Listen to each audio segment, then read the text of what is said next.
Hello बच्चों। आज की इस वीडियो में ना हम कुछ और वर्ड एनालॉजी के क्वेश्चंस को देखेंगे। पिछले वाली वीडियो में मतलब बहुत मजा आया था और मुझे भी अच्छा लगा था और आपका भी अच्छा रिस्पॉन्स आया। तो इस वीडियो में हम कुछ और वर्ड एनालॉजी के क्वेश्चन देखेंगे। One of the important chapter है भाई रीजनिंग का, हल्के मत लेना इसको, ठीक है। और बाकी ये देखो, हम प्रैक्टिस पूरा एक रिविजन सीरीज चला रहे हैं चैप्टर वाइज, तो आप इसको भी फॉलो कर सकते हो, जाके चैनल पे एक्सप्लोर कर सकते हो। पहला क्वेश्चन देखो अपने यहाँ पे क्या बोल रहा है, रुको कलर चेंज कर लो, पहले दूसरा कलर ले ले रहा हूँ, रेड रेड हो जाएगा। अच्छा, सैंड का रिलेशन देखा, देखो इस तरीके से रिलेशन यहाँ पे देगा। जो भी इस तरीके की रेशो वगैरह, रेशो मतलब समझना कि यहाँ पे ये इसका रिलेशन दे रखा है, सैंड और डेजर्ट में जो रिलेशन होगा ना, वही यहाँ पर हमें क्वेश्चन मार्क की जगह इस ऑप्शन में से फाइंड करना है। अब सैंड और डेजर्ट में क्या एक्चुअली रिलेशन हो सकता है? डेजर्ट मतलब आप भी जानते हो और सैंड मतलब मैं भी जानता हूँ। भाई जहाँ डेजर्ट होता है वहाँ पे सैंड ही सैंड पाया जाता है। सैंड मतलब मिट्टी, मिट्टी मिट्टी पाई जाती है वहां पे। तो क्या जहां वाटर होता है वहां ओशियन ही ओशियन पाया जाता है? नहीं, देखो जैसे सोचना है ना, जैसे क्वेश्चन में ना वैसा ही सोचना है भाई, है ना, बिल्कुल भी एयर फेयर नहीं करना। डेजर्ट में सैंड पाया जाता है तो वाटर में ओशियन नहीं, गलत जवाब है। वाटर में पोंड नहीं, गलत जवाब है। स्मोक में ईट नहीं, गलत जवाब है। सी में वाटर, बिल्कुल ऑप्शन नंबर डी बिल्कुल सही जवाब है। ओशियन में वाटर देखो यहाँ गलत दे रखा है, रिवर्स करके अगर यहीं पर ऐसे बोला होता ना कि पहले वाटर दिया रहता और फिर यहाँ पे ओशियन दे रहा, तो 100% यही वाला सही होता। लेकिन अभी ये गलत है, क्यों? क्योंकि ओशियन पहले दे रखा है। पहले अगर डेजर्ट है सवाल में तो मतलब इधर की तरफ अगर डेजर्ट है तो इधर की तरफ अपना ओशियन होना चाहिए था ना अपना, इसलिए पहला गलत हो जाएगा। अच्छा, क्वेश्चन नंबर 2 देखो। भाई टेनिस का रिलेशन दे रखा है कोर्ट से। आपको नहीं पता टेनिस कहाँ खेलते हैं, लेकिन इतना तो समझ जाओगे टेनिस कोर्ट में खेलते हैं, इस सवाल को देख के। भाई और क्यों देगा? तो टेनिस हम कोर्ट में खेलते हैं, ये यहाँ से मुझे पता चल गया। तो क्या स्काई और योगा, क्या योगा हम स्काई में करते हैं? देखो जो यहाँ पे गेम का नेम दे रखा है और फिर उसके ग्राउंड का नाम दे रखा है। भाई टेनिस हम कोर्ट में खेलते हैं, ठीक है। क्या हम स्काई योगा में करते हैं? बिल्कुल नहीं। क्या रेस हम रूम में, हर रूम में दौड़वाओ तुमको, गलत है। रेसलिंग हम कोर्ट में करते हैं, नहीं, रेसलिंग आपने कई बार सुना होगा ना, रिंग में करते हैं, तो ये भी गलत हो जाएगा। जो बचा वही अपना, भले ही नहीं पता हो स्केटिंग कहाँ करते हैं, भाई हम तो अपने रोड पे कर लेते हैं, यहाँ पे घर के सामने या फिर अपने घर में बरामदा में कर लेते हैं। लेकिन नहीं, नहीं पता आपको, रिंग बोलते हैं उस वाले एरिया को जहाँ पर स्केटिंग की जाती है। हाँ खैर, हमने यहाँ पे एलिमिनेशन से कर लिया, आपसे याद रखना, ठीक है। स्केटिंग अपना रिंग जहाँ पर होता है वो किया जाता है। अच्छा, फ्रांस और पेरिस, क्या देख सकते हो यहाँ पे? क्या दोनों देश दोस्त हैं? नहीं, यही तो समझो कि यहाँ पे कि फ्रांस की कैपिटल पेरिस है, यही आता है भाई। कंट्री, उनका कैपिटल होता है, उनकी करेंसी वगैरह यही सब पूछता है भाई। एनिमल्स होगा तो उनके बच्चे को क्या कहते हैं, उनके हाउस को क्या कहते हैं, ये सारी चीज़ें बोल देता है। जैसे लोयन के बच्चे को क्या कहते हैं, लोयन के घर को क्या कहते हैं, तो ये सारी चीज़ें यहाँ पे पूछेगा। अब फ्रांस की कैपिटल पेरिस है यहाँ पे देखते ही। अच्छा, ईरान की कैपिटल क्या रियाल होती है? नहीं, रियाल नहीं होती भाई, तेहरान होती है, पूरा याद करके आया हूँ मैं। ईरान की कैपिटल तेहरान होती है, ये नहीं होगा। चाइना की कैपिटल युआन होती है, नहीं भाई उसकी करेंसी है। बीजिंग उसकी होती है अपनी करेंसी कैपिटल, तो ये भी गलत हो जाएगा। इंडिया की कैपिटल मुंबई नहीं भाई, न्यू दिल्ली है ना, ये तो गलत हो जाएगा। ये तो बच्चे बच्चे को पता है, इंडिया के ही हम सब। तो क्यूबा की कैपिटल जो बचा एक, वही अपना ऑप्शन नंबर डी इसका बिल्कुल करेक्ट आंसर हो जाएगा। ठीक है, आई होप आपको समझ में आया होगा। अगला सवाल देखो, ये तो बच्चों का सवाल है, तो ये आपके लिए होमवर्क है भाई। आपको क्या करना है, ऐसे फोर्थ का डालना है और फोर्थ का जो भी जैसे option number A B C D इस तरीके से करके डाल देना। मैं आंसर नहीं बताऊंगा भाई, आपको पता होगा मैं, ठीक है। अच्छा, थर्मामीटर और टेम्परेचर बच्चा बच्चा कर लेगा इसको भी, लेकिन लैक्टोमीटर भाई ये समझ जाओगे कि थर्मामीटर हम टेम्परेचर नापने के लिए यूज़ करते हैं। लैक्टोमीटर किस लिए यूज़ करते हैं? एक्चुअली में मिल्क, जहाँ पर भी आपको लैक्ट आ जाए ना, लैक्टो, वहाँ पे आप तुरंत आंख बंद करके लगा देना, मिल्क वगैरह से रिलेटेड होगा, अगर दूध दही होगा ना इनसे रिलेटेड। क्योंकि लैक्टोज, लैक्टोबैसिलस नाम का एक बैक्टीरिया होता है ना, जो कि केवल दूध और दही में पाया जाता है। तो जहाँ पर भी लैक्टोमीटर हो, लैक्टोज हो, ये सारी चीज़ें अपना मिल्क वगैरह जो भी रिलेटेड होगा, दूध दही से रिलेटेड ऑप्शन, उसी को टिक कर देना। बाकी ट्रिक है ये, ट्रिक ट्रिक है, ठीक है। ऑप्शन नंबर सी इसका बिल्कुल करेक्ट आंसर हो जाएगा। अच्छा, फिश और प्लैंकटन में क्या रिलेशन है भाई? देखो प्लैंकटन नहीं पता होगा, मुझे पता है।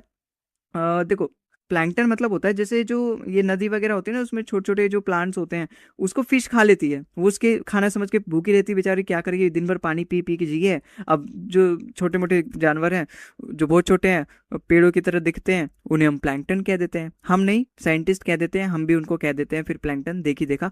तो फिश उन्हीं प्लैंकटन को खाती है, ऐसा देखा तो नहीं है, लेकिन हाँ मानना तो पड़ेगा। तो फ्रॉग क्या खाता है? कभी देखा है अपने? इंसेक्ट खाता है, कीड़े मकोड़े खाता है, जो भी मच्छर उड़ रहे होंगे तुरंत मुंह के डाल लेगा अपने मुंह में।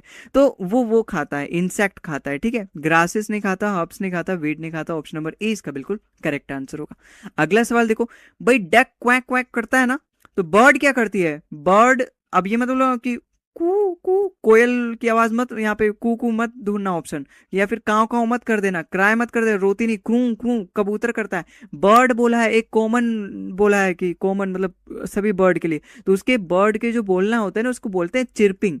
खैर आपको समझ में आ गया, जब मैंने तीनों ऑप्शन काट ही दिया तो एक ही बचा, ऑप्शन नंबर बी इसका मतलब सही होगा।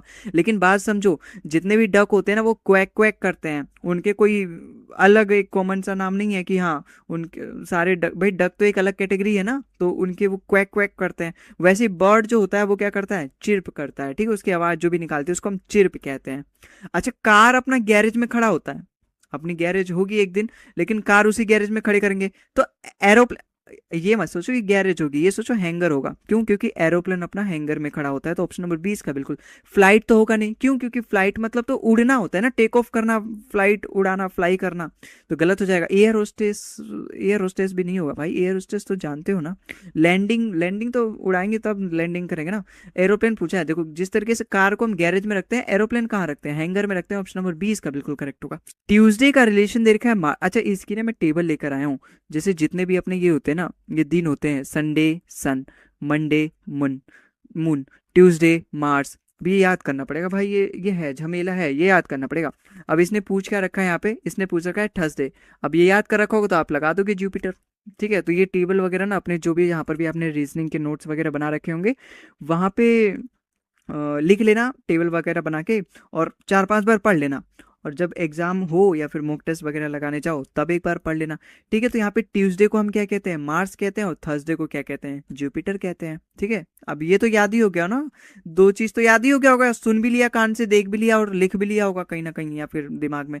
तो यहाँ पे हमने ट्यूसडे को हम मार्स कहते हैं, और जुपिटर को हम क्या कहते हैं, अपना थर्सडे कहते हैं। ठीक है, अगला सवाल देखो भाई, रिक्वेस्ट का रिलेशन देखा है ऑर्डर से, मैं रिक्वेस्ट करता हूँ प्लीज प्लीज भाई, ये तो रिक्वेस्ट नहीं करूंगा, हाँ मतलब ठीक है, तो रिक्वेस्ट का, रिक्वेस्ट मतलब क्या है भाई प्लीज, मतलब इस तरीके से कह के भाई प्लीज मेरे साथ चलो, मेरे को नहीं पता बार्गेनिंग कैसे करते हैं, रिक्वेस्ट कर रहे हैं, तो रिक्वेस्ट करना मतलब ये हो गया। और ऑर्डर मतलब ओ भाई चलेगा नहीं क्या, ये नहीं हो गया रिक्वेस्ट में, ओ भाई चल, नहीं ये भी नहीं होगा, ओ जा एक गिलास पानी लेकर आ, ये ऑर्डर हो गया अपना। तो रिक्वेस्ट मतलब भाई प्लीज एक गिलास पानी ला दे, ऑर्डर मतलब ओए जा मेरे लिए पानी लेकर आ। तो रिक्वेस्ट और ऑर्डर देखो, भावनाओं समझो, भावनाओं को देखो यहाँ पे जो मैं कह रहा हूँ, मत देखो सेंटेंस में मत जाओ, वर्ड्स पे मत जाओ, भावनाओं देखो मेरी। तो रिक्वेस्ट मतलब प्लीज करके कहना, ऑर्डर मतलब गो, गो एंड आउट, उस तरीके से कहना। तो समर और मतलब एक दूसरे की क्या है यहाँ पे, अपोजिट है, रिक्वेस्ट करना और आदेश करना दोनों एक दूसरे के अपोजिट है। समर और हीट, ये तो समर में हीट, ये तो सिनोनियम है ना भाई। क्लीन और वास, ये भी सिनोनियम है। थिंक एंड थॉट, ये भी सिनोनियम है। ऑप्शन नंबर डी इसका बिल्कुल भाई, जब ये तीनों गलत है तो ऑप्शन नंबर डी ऑटोमेटिकली सही हो जाएगा।